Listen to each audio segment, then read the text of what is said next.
Hello and welcome to English Active Listening. I'm Alyssa, your host for today, and I'm so happy you've decided to join me in this English learning episode. Let me ask you something. Have you ever written a sentence, a simple email, or a message, and then stared at it, deleting and retyping the same words over and over again? Or have you ever been in a conversation, the perfect response ready in your mind, but you held it back, frozen by the fear that it might not come out exactly right? If you've ever felt that pressure, that invisible weight of needing to be flawless, then I want you to know you are in exactly the right place. Today, we are not just practicing English. We are embarking on a journey to understand a powerful, hidden force that might be holding you back more than you realize. We're going to talk about perfectionism. But this won't be a typical lecture. Instead, think of this as a quiet conversation, a chance to explore an idea that could fundamentally change your relationship with learning, with your own progress, and with yourself. You see, perfectionism is a master of disguise. It presents itself as a noble goal, as the pursuit of excellence. But lurking just beneath the surface, it's a silent growth killer. It's the quiet whisper that says, "You're not ready yet." It's the subtle hesitation that makes you miss an opportunity. It's the reason why your knowledge might be growing, but your confidence is not. It's especially a barrier when learning English. You study the rules, you learn the words, but the fear of making a mistake can build an invisible wall around you, keeping you from the one thing you need most, practice. But what if I told you that your mistakes are not signs of failure? What if they are actually the secret ingredients to fluency? What if letting go of the need to be perfect was the single most powerful step you could take to accelerate your learning? That's the secret we're going to uncover together today. We will explore where this pressure comes from, how it shows up in our daily lives, and most importantly, we will discover simple, gentle ways to release its grip. So I invite you to relax, take a deep breath, and just listen. Let these words wash over you. There's nothing you need to do except be open to the possibility of a freer, more joyful way to learn. Stay with me, because this conversation might just be the key that unlocks the confident English speaker already inside of you. So, what is this powerful force we call perfectionism? In its simplest form, perfectionism is the belief that anything you do must be completely free of flaws, errors, or mistakes. Imagine an archer who believes that unless every single arrow hits the absolute dead center of the target, the entire practice session was a failure. It's not just about aiming for the bullseye. It's the belief that hitting anywhere else on the target is unacceptable. This all-or-nothing thinking is the heart of perfectionism. It's a rigid mindset that whispers, if it's not perfect, it's worthless. This isn't the same as having healthy high standards. Wanting to do well is wonderful. It pushes us to grow. But perfectionism is different. It's a beautifully decorated cage. It feels safe and controlled on the inside, but its bars prevent you from ever truly flying. It's a heavy weight, transforming the joyful process of creation and learning into a stressful, anxiety-filled test of your worth. Let's make this real. Think about baking a cake. Someone with healthy standards wants to bake a delicious cake. They follow the recipe, enjoy the process, and if the cake comes out with a little crack on top, they smile, cover it with icing, and share it with their friends. The goal was a tasty cake, and they achieved it. A perfectionist, however, needs to bake the perfect cake. it must look exactly like the photo in the cookbook. If there's a small crack, or if one side rises a millimeter higher than the other, they feel a wave of disappointment. They might even consider throwing it away, thinking, "It's ruined." They are so focused on the tiny imperfection that they can't see the delicious, wonderful cake they created. This is exactly how perfectionism works in our lives. It makes us focus so intensely on a tiny flaw that we become blind to our overall progress and success. When it comes to learning English, this pattern is incredibly common and destructive. You might spend an hour crafting a short paragraph for your homework, agonizing over every single word choice. You read it so many times the words start to lose their meaning. The joy of expressing yourself is lost, replaced by a fear of being judged for a misplaced comma. Or maybe you avoid joining a conversation group, telling yourself you'll join when your English is better. But better is a moving target. In reality, you're waiting until you feel you can speak perfectly. A goal that is not only unrealistic, but also the very thing preventing you from getting the practice you need to get better. Perfectionism convinces you that you are protecting yourself from embarrassment, when in fact, you are only protecting yourself from growth. It's a flawed compass, always pointing you toward an impossible destination, making you feel lost and frustrated on what should be an exciting journey. Recognizing this distinction between the healthy desire to improve and the paralyzing fear of being imperfect is the first, most crucial step toward finding a better way forward.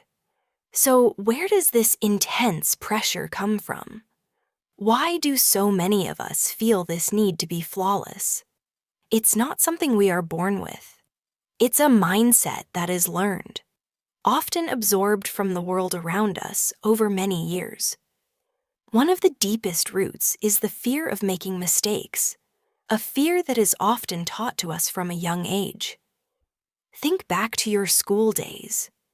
A red pen marking a wrong answer, a lower grade for an imperfect assignment. We were conditioned to believe that mistakes are negative, something to be avoided. We weren't often taught that mistakes are simply data, valuable information that shows us where we need to focus more. This early conditioning can create a lifelong belief that making a mistake means we are a mistake, that our worth is tied to getting everything right.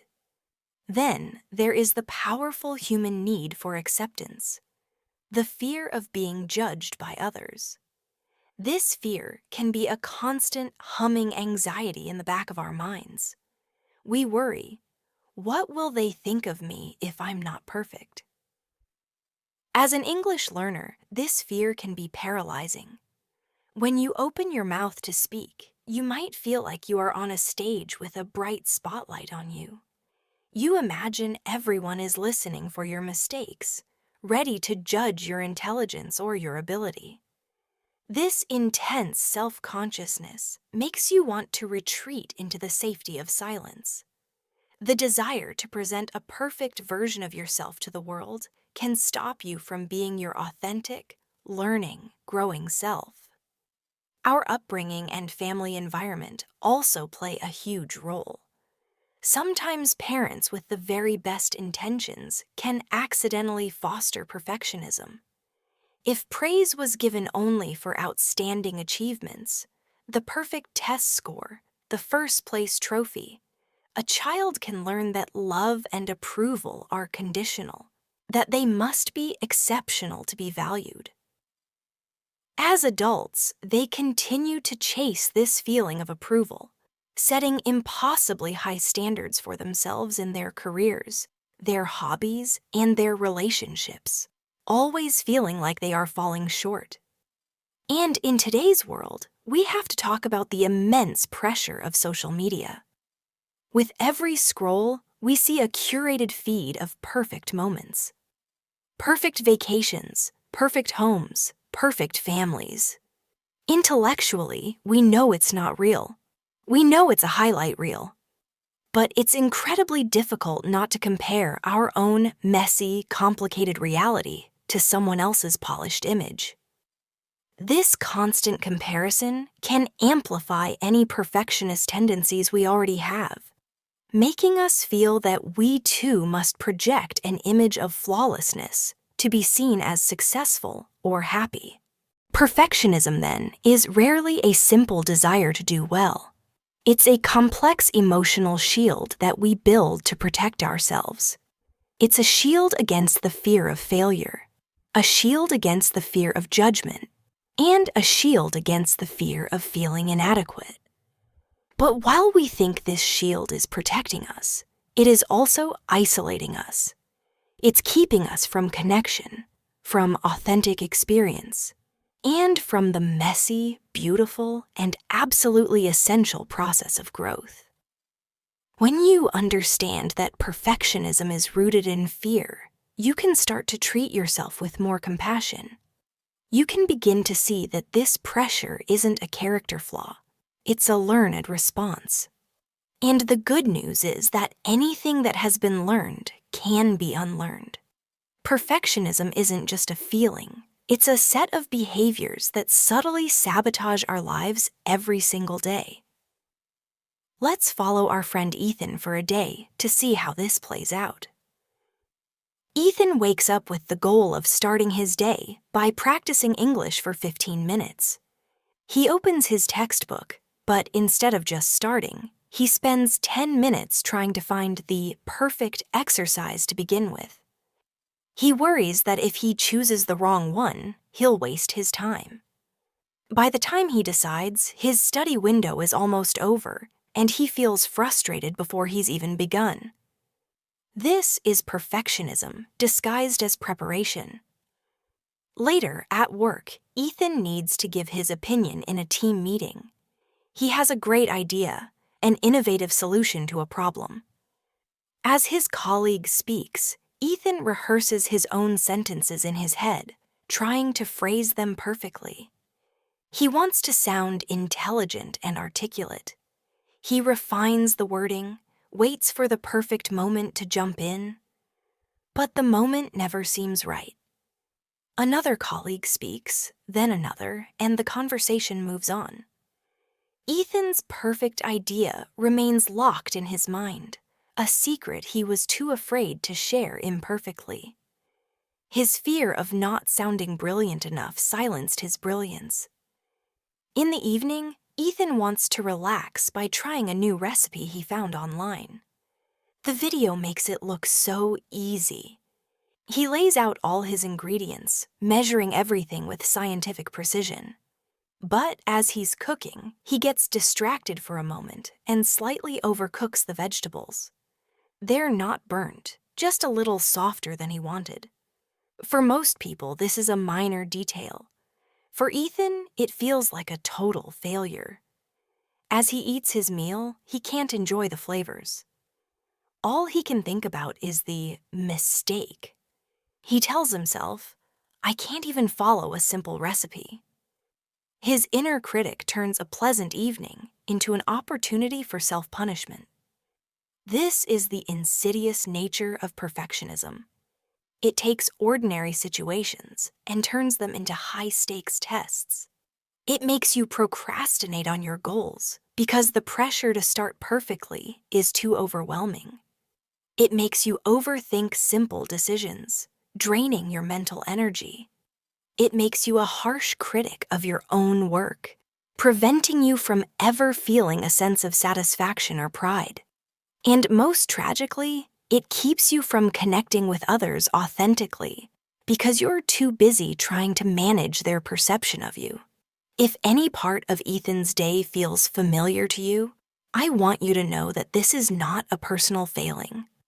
It is a pattern of thinking. And by shining a light on this pattern, by simply noticing it without judgment, you are already taking the first step toward changing it. To call perfectionism a silent growth killer is no exaggeration. It's a killer because it methodically dismantles the very foundations of learning and progress. And its silence is what makes it so dangerous. It doesn't shout. It whispers doubts that sound like wisdom. It wears the mask of high standards, making you believe you're just being responsible and diligent, while it quietly sabotages your future. Think of your potential as a seed. For a seed to grow, it needs soil, water, and sunlight. It needs the right conditions. Procrastination, which is a hallmark of perfectionism, is like refusing to plant the seed. You keep the seed in your pocket, telling yourself you're waiting for the perfect soil and the perfect weather. You spend all your time planning the perfect garden, but the seed never touches the earth. For the English learner, this means you spend all your time acquiring knowledge, buying books, downloading apps, memorizing vocabulary lists, but you never plant that knowledge in the soil of real conversation. Without being used, the knowledge remains dormant, and no growth can occur. Next, consider the constant stress and anxiety created by perfectionism. This is like a drought for your growing plant. When you are constantly worried about being perfect, your mind is never at rest. Your mental energy is consumed by anxiety, self-criticism, and fear. This chronic stress drains your resources, leaving you too exhausted to learn effectively. Learning requires a curious, open, and relaxed mind. Perfectionism creates the opposite, a tense, closed, and fearful mind. It's simply impossible to thrive in these conditions. Perfectionism also acts like a high wall around your garden, blocking out the sunlight of opportunity. When an unexpected chance to practice your English appears, a tourist asks for directions, a colleague invites you to a social gathering, your perfectionist instinct tells you to hide. It whispers, "You're not ready. You'll make a mistake." And so you let the opportunity pass by. But these spontaneous, real-world interactions are the most potent sunlight for your language skills. By avoiding them, you are keeping yourself in the shadows, starving your growth of the very experiences it needs most. Perhaps the most heartbreaking damage is to the roots of your confidence. Every time you fall short of your impossible standard of perfection, you send a message to yourself. I failed. I'm not good enough. You might achieve 95% of your goal, a fantastic result by any reasonable measure. But your perfectionist brain will obsess over the missing 5%. This constant focus on your perceived shortcomings slowly poisons your self-belief. Instead of building a foundation of confidence based on your efforts and progress, you build a narrative of inadequacy. With weakened roots, it becomes harder and harder to stand tall and try again after a setback. This is the silent, deadly work of perfectionism. It convinces you to wait, it drains your energy with stress, it makes you hide from opportunities, and it tells you that you are never good enough. It feels like it's protecting you, but it's actually imprisoning you. The first step to breaking out of this prison is to recognize it for what it is. Not a high standard, but a hidden saboteur of your dreams. It is so liberating to finally understand the difference between a healthy drive for excellence and the toxic grip of perfectionism. Let's paint a clearer picture by comparing our two English learners again, Chloe, who has healthy high standards, and Sophia, who is struggling with perfectionism. Both are given the same task. Prepare a short 2-minute presentation in English for their class next week. Chloe, with her healthy mindset, is excited by the challenge. She thinks, "This is a great opportunity to practice my speaking skills." She starts by brainstorming ideas and creating a simple outline. She knows her English isn't perfect, so she focuses on her main message, wanting to be clear and understandable. She practices her presentation a few times, sometimes stumbling over words. When she makes a mistake, she simply corrects herself and continues. She thinks of mistakes as part of the rehearsal process. The day before the presentation, she feels a little nervous, but also prepared. Her goal is to do her best and to learn from the experience. Now let's look at Sophia. The moment she receives the assignment, her mind is flooded with anxiety. Her first thought isn't, "This is a great opportunity," but, "I have to do this perfectly." She spends days researching, trying to find the most impressive topic. She writes a script and then obsesses over every single word, trying to use advanced vocabulary to sound more intelligent. The thought of speaking in front of her classmates is terrifying. She imagines them judging her accent and noticing every grammatical error. She practices her presentation dozens of times, but each time she makes a small mistake, she gets intensely frustrated and starts over from the beginning. By the night before the presentation, she is exhausted and filled with dread. Her focus has shifted entirely from communicating her ideas to avoiding any possible flaw. The day of the presentation arrives. Chloe delivers her talk. It's not flawless. She hesitates once and mispronounces a word. But her message is clear, and her enthusiasm is genuine.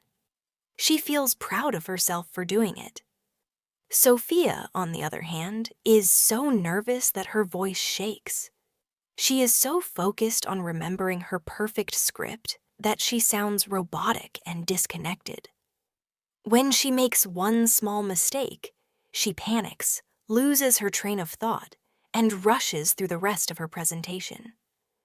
Afterwards, she doesn't feel relief or pride. She feels shame. She replays her mistake over and over in her mind, completely ignoring the parts she did well. Do you see the difference? Chloe's journey was about growth. Sophia's was about fear. Chloe's standards motivated her to act, while Sophia's perfectionism nearly paralyzed her. Healthy high standards are a friendly guide, encouraging you to climb the mountain at a steady pace. Perfectionism is a harsh critic, screaming that you're not climbing fast enough and that any slip means you should just give up. Choosing to adopt Chloe's mindset is a choice for freedom, for joy, and for sustainable, real-world progress.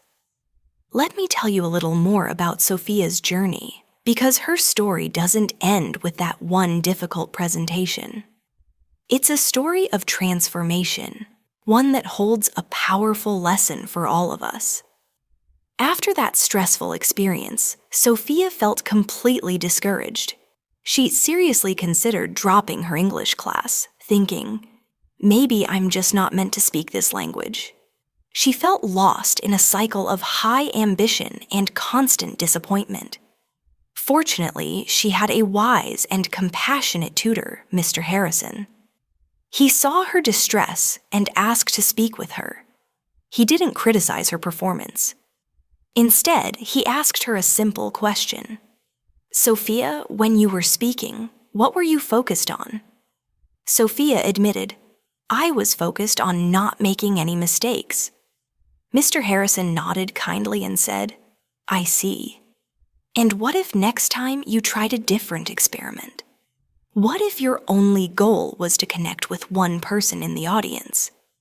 Not to be perfect, not to sound brilliant, but just to make sure one person understood your idea." This idea was radical for Sophia. It shifted the focus from her own performance to the act of communication. He then gave her a piece of advice that would become her turning point. He said, "Sophia, fluency isn't about being perfect. It's about being brave enough to be imperfect. It's about building a mountain of mistakes and standing proudly on top of it. Each mistake is a stone you lay on your path to fluency. Sophia was skeptical, but she was also desperate for a change. She decided to trust him. For the next small assignment, she focused on his advice. Her task was just to share a short opinion in a group discussion. As she prepared, she didn't write a script. She just wrote down 3 key words. When it was her turn to speak, her heart pounded. The old voice of fear was there, whispering, "You're going to mess this up." But another, quieter voice replied, "Just connect. It's okay to be imperfect." She took a breath and spoke. She stumbled on a word and had to start a sentence over. But she kept going, looking at one of her classmates and trying to convey her thoughts honestly. When she finished, something incredible happened. Her classmate smiled and said, "I totally agree with you." In that moment, Sophia wasn't thinking about her grammar. She was thinking about the connection she had just made. It was a feeling of success she had never experienced before. A success based on communication, not on perfection. That small victory was the first crack in the prison of her perfectionism. From that day on, she approached her learning differently. She started celebrating her brave mistakes. She joined the conversation club, not to speak perfectly, but to practice being brave. She started to see her English journey not as a test she could fail, but as an adventure of discovery. Over the next few months, her transformation was remarkable. Her English improved more than it had in the entire previous year. But more importantly, she was happier. She was no longer a prisoner of her own high expectations. She was a learner, an explorer, a communicator. Sophia's story teaches us that the key to unlocking our potential is not to try harder to be perfect, but to find the courage to be gloriously, growthfully imperfect. As we come to the end of our journey together today, let's take a moment to gather the precious gems of wisdom we've uncovered. Think of these as your new tools, your keys to unlocking a more confident and joyful approach to learning and to life. First, we learn to see perfectionism for what it truly is. Not a pursuit of excellence, but a state of fear. It's the belief that you must be flawless, and it can paralyze your progress. We discovered that this fear is often rooted in our past, in the messages we received about mistakes, in our deep need for acceptance, and in the impossible standards set by the world around us. Understanding this helps us treat ourselves with more compassion. We saw perfectionism in action through Ethan's story, recognizing how it shows up as procrastination, overthinking, and a harsh inner critic that steals our joy and silences our voice. We named perfectionism the silent growth killer because it quietly suffocates our potential by creating stress, causing us to miss opportunities, and eroding our self-confidence, all while pretending to be our friend. Crucially, we drew a bright line between healthy high standards, which motivate us, and harmful perfectionism, which terrifies us. The difference is choosing a path of growth over a path of fear.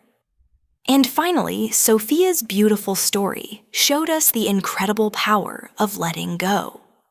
Her journey from fear to freedom taught us that progress is born not from flawlessness, but from the courage to make mistakes and learn from them.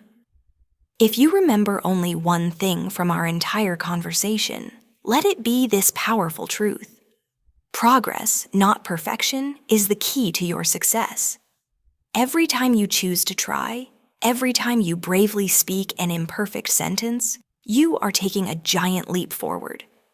Perfection is an illusion, an unreachable horizon. But progress is real. It's the small step you take today and the one you'll take tomorrow. That is what truly matters.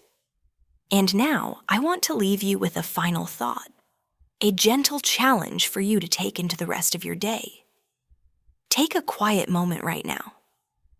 Think of that one area where you feel the pressure of perfectionism the most. Is it speaking English? Is it your work? Is it a creative project? Now I want you to give yourself a gift. It's the gift of permission. Give yourself permission to do one small thing in that area, imperfectly. Just one. Send the email with a potential typo. Say hello to a stranger in English, even if your accent isn't perfect. Work on your project for just 10 minutes without judging the result. This small act of rebellion against your inner perfectionist can be incredibly liberating. It's a declaration that you choose courage over comfort and progress over perfection. Thank you from the bottom of my heart for sharing your time and your energy with me here on English Active Listening. It is a true privilege to be a small part of your journey. I hope our conversation today has left you feeling a little lighter, a little clearer, and a lot more hopeful. If this has resonated with you, I would be so honored if you would subscribe and join me for our next episode. Our journey together doesn't end here. We will continue to explore ideas that help you grow, not just as an English speaker, but as a confident and joyful human being. Until next time, take wonderful care of yourself. Be kind to yourself in your practice. And remember, you are already so much more capable than you think.